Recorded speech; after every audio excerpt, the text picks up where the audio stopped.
નમસ્કાર દર્શક મિત્રો, બોટાદ દસ્તક ન્યૂઝમાં આપનું હાર્દિક સ્વાગત છે અને હું છું એલડી મકવાણા। આપ જોઈ રહ્યા છો બોટાદ દસ્તક ન્યૂઝ। હવે પછીના સમાચાર વિગતવાર। આ ભાઈ છે પ્રવીણભાઈ નામ છે અને અળવ ગામના કોળી સમાજના છે અને આ પ્રવીણભાઈ અને એક દરબાર મધ્યાહન ભોજનના સંચાલક જે ભ્રષ્ટાચાર કરતા હતા એ ભ્રષ્ટાચાર ઉજાગર કરવામાં મહત્ત્વની ભૂમિકા ભજવી હતી, પરંતુ આ જે સાથે દરબાર હતા તેને આ મધ્યાહન ભોજનના જે સંચાલક છે એને એના નિવેદ આપી દીધા। એટલે હવે મધ્યાહન ભોજનના સંચાલકે નિવેદ આપ્યા પછી આ દરબાર પ્રવીણભાઈને ધમકી આપે છે કે હવે તું કાંઈ બોલતો નહીં અને હવે તું આ બાબત કાંઈ ઊંચું નીચું કરતો નહીં, નહીંતર હું તારા હાથ પગ ભાંગી નાખીશ, એવી અવારનવાર ધમકી આપે છે। અને ધમકી બાબત આ પ્રવીણભાઈએ રાણપુર પોલીસ સ્ટેશનમાં ફરિયાદ પણ કરેલી છે, પરંતુ રાણપુર પોલીસ આ બાબતનું કોઈ પણ જાતની ફરિયાદમાં કાંઈ કામગીરી કરતી નથી અને ઉલટા પ્રવીણભાઈ પોલીસ સ્ટેશન જાય છે તો ઉલટા એને ધમકાવે છે। તો ખરેખર આ પ્રવીણભાઈએ ગોપાલભાઈ ઇટાલિયા જે આમ આદમી પાર્ટીના છે તેની પાસે રજૂઆત કરતા નજરે પડે છે।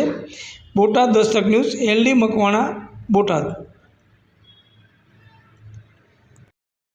અમારા ગામમાં ચાલે રહી હતી એનું મેં પકડ્યો સાહેબ રજૂઆત કરેલી છે મેં, તો એમને કોઈ કંઈ મારો નિર્ણય લીધો અને દરબારોને એની જાતિના લોકો જે ભોજનનું સંચાલન કરે છે ને એમની પાસેથી પૈસા લઈને દરબારો મારી માથે અવારનવાર હુમલા કરે છે। કાલે ઉત્તરાયણને જે પણ મારી માથે હુમલો થયો હતો, લાલુભાઈ જોરુભાઈ કરીને ચાવડા છે અમારા ગામમાં, આખા ગામને અમારા સમાજને ત્રાસ છે સાહેબ। હું પોલીસ છું તરફથી, પણ એ લોકો પોલીસના પૈસા આપણે સ્ટેશન દારૂ વેચે છે, પોલીસ એની પાસે કંઈ ઇન્ટરફેરન્સ છે, આપણે પોલીસ સ્ટેશન ફરિયાદ નખાવા જાય ને તો પોલીસવાળા એમ કહે છે કે આમાં નિવેદનમાં છે કે નામાં નિવેદનમાં કોકનામાં સહી કરાવડાવે છે અને ધમકી બીજી મારે છે। પોલીસવાળાએ કંઈ એવી ઇન્કવાયરી કરતા નથી અને 22 દિવસ તમે પેન્ટિંગ ગુનામાં મને જેલ કપવાડી છે।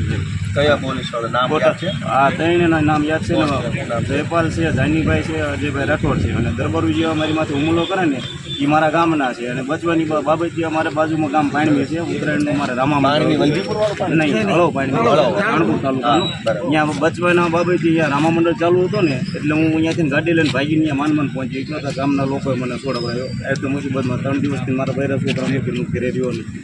કાંઈ હાલો તમને લઈ જાઉં ગામ। અજીતભાઈ તમે સાહેબ ભાઈની હારે આપણે ગામમાં તમારે જવાનું છે આજની આજે સમય છે ને કે નથી?